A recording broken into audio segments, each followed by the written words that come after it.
Yung good day mga construct, bali hindi tayo ngayon para sagutin yung tanong ng isa nating viewer. Sir, tanong ko lang, ilan days pwede maglagay waterproofing sa firewall after plastering? Ayan, bali sa plastering po kasi yung ating cement mortar ay meron tayong sinusunod na curing time. Usually po, meron tayong, depende po sa type ng mixture, merong 7 days, merong 14 days. Ayan, bali ang pinaka-safe po dyan is 14 days after ng plastering. Pero, if ever naman po na nag-undergo ng proper hydration or depende sa mixture nyo, yung ating mortar is pwede na po mag-waterproofing after 7 days.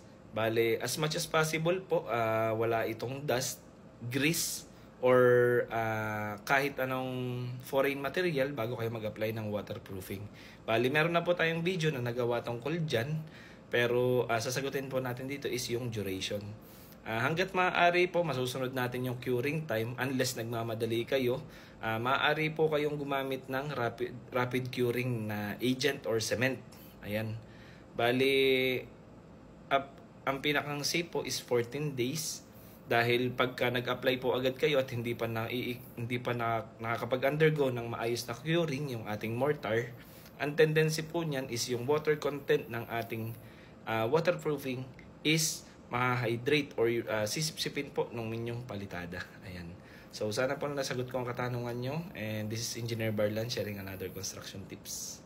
Thank you mga construct.